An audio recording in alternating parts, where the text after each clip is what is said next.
Akademiks can't ride no wave. There's a lawsuit, and apparently J. Cole has defended himself, and he actually got Drake's lawyers. Now, I don't know if Drake gave a recommendation, but, you know, he got Drake's lawyers to defend the lawsuit that Cam hit them with. Now, Cam hit Universal Music Group with a lawsuit last October, and it was over their Ready 24 collab.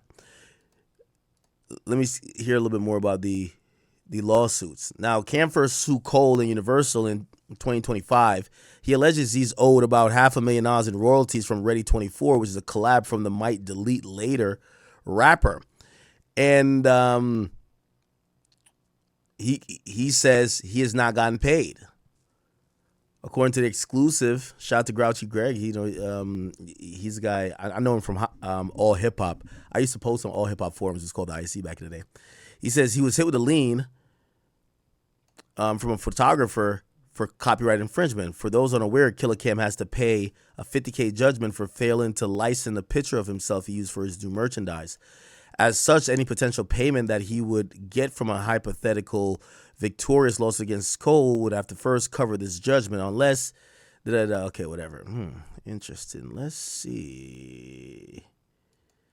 I want to read a little bit more about the lawsuit.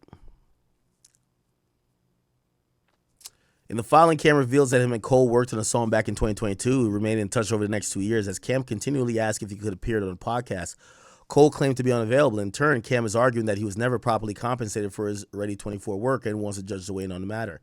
He hopes to be named a co-author in the song to recoup his alleged losses through money the track has made. At the time of the publishing, Cole hasn't responded yet. Okay. So it's okay. So I kind of get it, right? I kind of get it. It looks like J. Cole drops a record with Cam on Might Delete Later, and Cam probably, he clears it in the sense of he's not going to take it down, but he doesn't get properly compensated.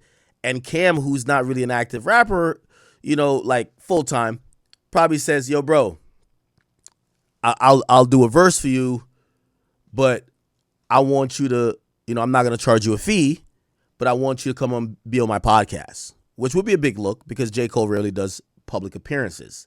Now, we all know what it is with rappers. I've been promised interviews forever. These guys are habitual liars. And Cam probably knows it himself because he probably has promised people interviews and never came through on it. And I think he probably realized that after like 2 years, and he's probably realizing J. Cole is punking him. He's bitching him. J. Cole is like, sent him on a dummy mission. And I'm going to be honest with you. I think in any other rapper, Camron doesn't sue. Camron probably tries to amicably deal with this situation.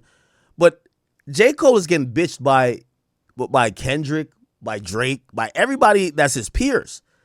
Like, the guy who's getting punked by everybody, you're not going to allow punk you.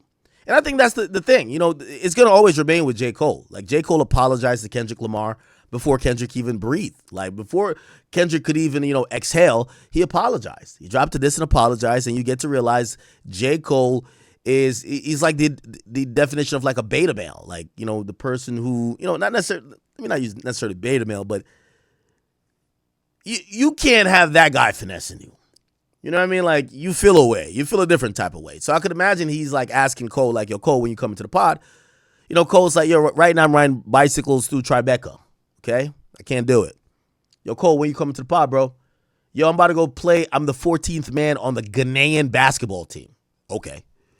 Yo, Cole, when you come into the pod, bro, I got to go hold up some picket signs with that loser, my son, and we got to march for some Black Lives Matter thing. What? It's 2025. What are you talking about? You got to march. Whatever, cool. And I think Cam gets to the point of saying, yo, this guy's like, he's like treating me like I'm a bum. He's treating me like how Kendrick treated him. You ain't going to do that to a Harlem nigga. And I think that's what would probably happen. Now, Cam supposedly spoke on this recently. I want to hear what Cam said. I haven't listened to this before. Camron, J. Cole, but he spoke in his own words. Here we go. Where we go with it? Where we go? All right, man. Jay, what's up? How you doing today? Good. You all right? Okay. Wait, Cam was at Complex Con? Oh. Wait, oh, yeah, he was at Complex Con. Oh, that's from way back. I thought recently Cam spoke about the whole thing. Let's see. Camron, J. Cole. I'll find the clip better on or quicker on Twitter. Here we go. Cool. It was me and J. Cole, his first project he did, I did an intro for him. I did the record for him for his intro. I told him I may need a verse whenever I get a project done. He said, cool. He had another project. I did a record in 20 minutes. I knocked that shit out and went off about my business. I need a verse. I'm exaggerating, but he's like the shock rain right now. And, the moon got aligned with the stars. And, when I write, I put my all into it. Okay, let's put your all into it then. You know what I'm saying? Give me that verse. Called me twice to do something, and I did it. One day you have 48 hours to do it. Then I knocked the other thing out as soon as I came to New York. Yeah, one-sided relationships, after a while, you kind of get upset by it. Because you'll have these friends or associates, and they'll ask you for something, you jump through hoops for them, right? Like, you'll instantly, like, they ask you to do something, you do it immediately. Within 10 minutes, within a day, within a week. And this is when you know you're in a one-sided friendship. You may ask that person for something, and they don't say no. They're just like, hey, listen, I'm going to get to it. And you don't want to be like this needy bitch, right? Like, that's a guy thing. You don't want to be this needy bitch. Be like, oh, did you do it yet? Did you do it yet? When are you going to do it? When are you gonna? So you kind of let them, you kind of think that just out of integrity and being a stand-up individual, you're going to remember, like, hey, you made me a promise. Right? Remember when y'all were getting on me when I told y'all, I said, hey, listen, Dirk had reached out to me, and Dirk says, or he said on some platform, he says, I owe Akademiks an interview, right? And a lot of people like, nah, he was just trying to get you on his side because, like, he's going at it with young boy. He needs your support, da. And I said, you know what? It's going to tell me a lot about Dirk because he gives me his word he's going to do the podcast. Lil Durk then does a podcast that really becomes infamous with Gillian Wallow before he does a podcast or does an interview with me. And a lot of people say, yo, see, he snaked you. See, he told you he was going to do it. He didn't do it. That guy's a liar. You jumped through hoops for him. And remember the relationship with me and Dirk. Dirk called me up, I believe it was like in 2015 or 2016. He had just got dropped from Def Jam. And he said, and I was streaming, not that much audience, but I was streaming at the time. And he says, yo, I need some promo. Listen, I see doing the streaming stuff. Yo, I'm down to get on there and we could play 2K. Just have my album play in the background. I want people to know about it. And I said, come on, of course, let's do it.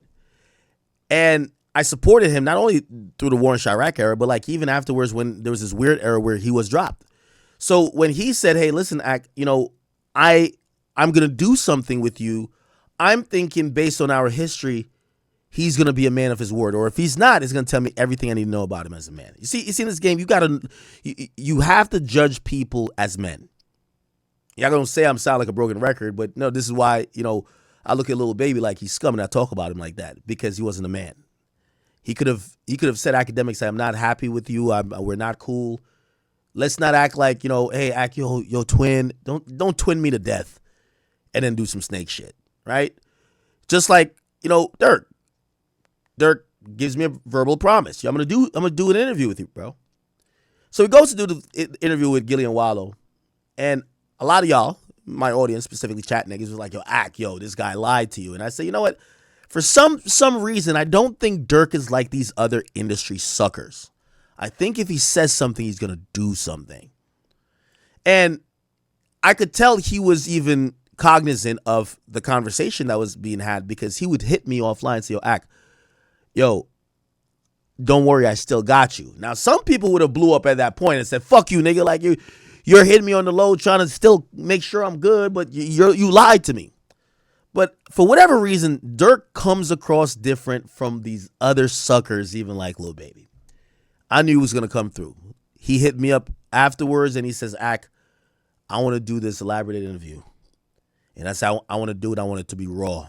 You know what to ask, and I want you to ask everything. Whatever you're thinking, ask it. He didn't tell me one thing to ask. And I always told you about the interview, the reason why it's Dirk's best interview. We cut the interview 3 times. So we end the interview, and like 2 minutes after, like some conversation, be like, oh shit, I didn't ask you about that. And Dirk said, we still sitting here, you could turn that shit back on. So he gave me every opportunity to ask every fucking question I wanted. He not only lived up to his word, he lived up to his word of giving me the shit. Pause.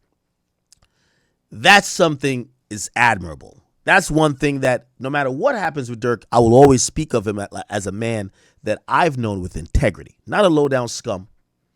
Not a backstabbing loser. Not a one-sided using parasitic bloodsucker leech. Someone who, if he says he's going to do something, he's going to do it. And that matters a lot in my book. Anyway, I know I went on this little tangent. I'll let Cam play uninterrupted. I did the record for him for his intro. I told him I may need a verse whenever I get a project done. He said, cool. He had another project. I did a record in 20 minutes. I knocked that shit out and went off about my business. I need a verse. I'm exaggerating, but he's like the shock rain right now. And, you know, the moon got aligned with the stars. And, you know, when I write, I put my all into it. Okay, let's put your all into it then. You know what I'm saying? Give me that. You called me twice to do something, and I did it. One day you have 48 hours to do it. Then I knocked the other thing out as soon as I came to New York, because you ain't want to send me a record. You want to be in the studio with me. I knocked it out. Cool, you don't give me the record. Then I say, you know what? Forget the record. Let's do an interview. That I got you. I got a project coming out in June. Let's do it around there. Cool, June is coming. Oh, we pushed the album back. I don't want to just do an interview. All right, cool. He's playing with you, Cam. He's playing with you. And I can see how, if you know anything about Cam's personality, he's not the guy you string along with fake promises and false hopes. We're going to do it in October. All right, I'll call you back in October. Yo, what's up? Oh, man, Killer, you say I tell you October, you call October, huh, nigga? Yeah, I put it in my calendar. Call him in October. He says, I'll give you the interview in October. I'm here in October. Yeah, nigga. Yeah. Now, this is when all the beef is going on with Kendrick Lamar. I can't do it now because I don't feel like talking about that right now. I say, look, I'll do the interview. I won't even bring that up. He says, nah, I can't do no interview and not talk about it. All right, well, when can I get the interview? Yo, February, definite. February, I'm dead ass on February. February come. Yo, what's up? Oh, shit. Yo, Cam is on point. Cam like 50 with collecting money. Yo, you know them nigga be like, yo, I got you next week. What day next week? Wednesday. And you think the nigga gonna forget about next week Wednesday? Next week Wednesday, bright and early, 8 o'clock, the nigga in the text. Yo, what up, bro? He said, yo, what's good? Yo, what's up with the money? Damn, dog.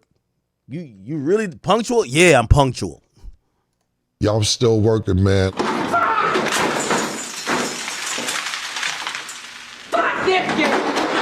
I hear you, Cam.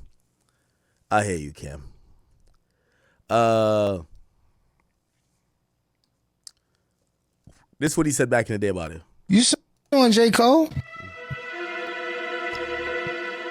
Because I got questions about that. Okay. Well, J. Cole, that's the prodigal son from North Carolina. Why are you suing J. Cole, my nigga? He don't bother nobody. All right, you don't want to answer. Okay. All right, but we'll just answer this. He's on his way of being a rap legend. That don't make you just want to be like, nah, you know what? Let bygones be bygones, or whatever the case may be. TMZ is right. You suing him? I think J. Cole is definitely gonna be a rap legend. 100%, definitely. Then you don't get a pass? All right, man. Shout out to Killer, man. Killer's the best.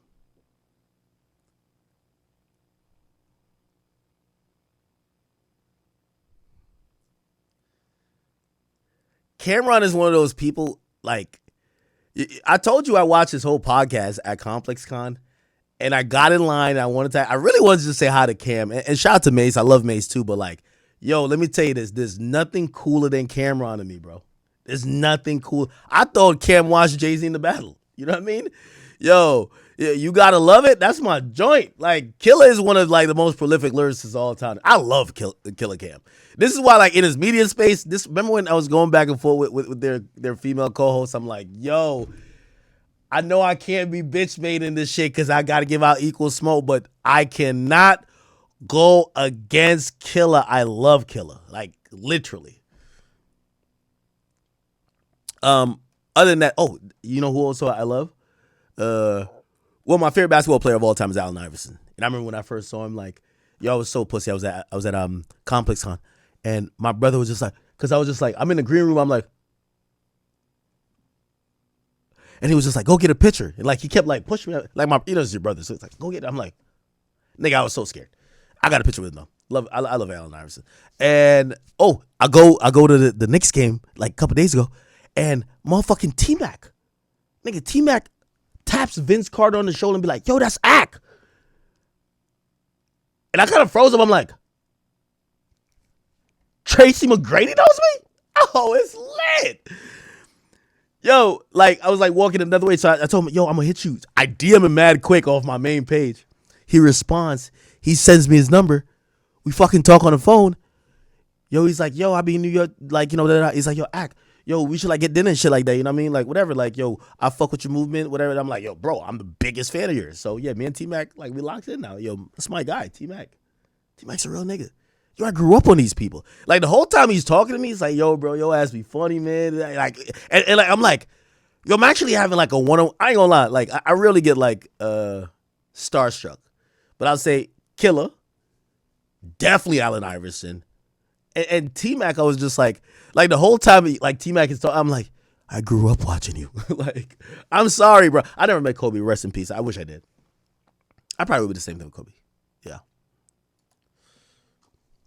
Name some people you would be like genuinely star. Like, you got to remember, like, bro, I was like a little stupid kid watching T-Mac. Like, bro, I'm a little stupid kid. Like, it's no way ever I think that T-Mac would be able to see me and be like, that's so-and-so. You know what I mean? Nas? Somebody said fanboy? Of course. Like, I don't care about what? I think I might have hugged. I didn't even go for the dap with Iverson. I think I just hugged him. I don't care. I'm a fanboy of Allen Iverson. When I was a kid, and remember I just came over here like 2000, 2001, he was the underdog. Remember the Lakers was winning all the time. So I'm now a 76ers fan, really an Allen Iverson fan. I would watch Allen Iverson play every chance I get. I cried. I ain't gonna lie. I used to cry when he lost. Like, I used to like cry as a kid. I was just like, you lost? Not realizing, obviously, when you get older, like, you realize, like, yo, these NBA players are getting millions, mad bitches. Like, bro, yeah. He always put his heart in the game, but, like, I'm pretty sure he wasn't fucking crying or, like, that sad after he lost the game, right? Like, he's probably like, this ugly motherfucker Dikembe Mutombo could have grabbed 4 more rebounds. I'm good. Let's hit the club, guys. But as a kid, like, Iverson was my fucking hero. Anyway, I love Iverson. Oh, speaking of which this is the harshest critique I've ever had to give. And I hope, this is a good segue, because when you see me compare this person to Iverson, I don't play about Iverson. I love Allen Iverson way more than Michael Jordan, way more than Kobe, way more than LeBron, way more than all these niggas. Allen Iverson was my guy and still is my guy to this day. Now, it's taken a lot of maturation and growth, and, I'm a logical person, I always say. So now I could, have these conversations of his greatness, but, like, there was a part of my childhood and, up until a certain point, I was like, Allen Iverson's the greatest player of all time. I don't care what none of y'all say. There was this one clip, and I can't find it ever, but, like, they had asked Shaq who the top 5 players to him are, and he had named Allen Iverson. I remember I kept holding on to them. I'm like, yes, people believe it like me. I would argue with people like Allen Iverson's the best player ever. I'm just an Allen Iverson fan, a little bit delusional, but yes, after a while I got to understand, like, certain things that would be necessary for you to call someone the best player. He lacks, like, for example, a championship, right? I will say this, though, and this is why, when people hear me make this comparison, and as I go into this next story, they think I'm dissing, but I'm not. I'm telling you, as a kid, I used to cry when Allen Iverson lost the game. He was my hero. He was my favorite player. I still think he's one of the best ever. Over time, though, especially with the Kobes, with the, Steph Currys, and even the LeBrons, my perspective of how basketball and them as players, like, matured. Like, even think about Carmelo Anthony. Carmelo Anthony, a really good player, but at the end of the day, I don't think he had a ring, right? Am I right about that? He never had a championship ring. Because of that, he's looked at as very different. Same with Allen Iverson. He gets left out of conversations, and I think he would have been in if he had won 2 or 3 rings. Because you get to realize after you leave that fan stage and you grow up and you could sit back and analyze, or maybe that player stops playing, some other things matter. And even though Allen Iverson's so known for the crossover and other things, I definitely do agree his legacy and his, how I viewed him in terms of being, like, I think it's crazy that if people are talking about the top shooting guards of all time, he's not, like, I think to me, he's better than D Wade. Right? I think it's Mike, Kobe, Iverson. And yes, I consider him a shooting guard, not a point guard, even though some people would say he should be in the point guard list. But regardless, he would be top 5 in both categories, in my opinion. Obviously, when people then talk about it, you might even look at me as nuts and say, are you crazy, bro? Like, yeah, he's good. He's really influential, crossover, cornrows, how he dressed, got you. But he never won. And I hate to go through the segue. Hopefully it's not that harsh as it's kind of perceivably seeming right now. But that's kind of how I'm thinking about Lil Wayne. I've made this comparison multiple times. And the only reason I spoke on my love for Allen Iverson is because I'm not disrespecting. I love Allen Iverson. But I understand how people view him and his legacy in post because they use certain things to almost rate people's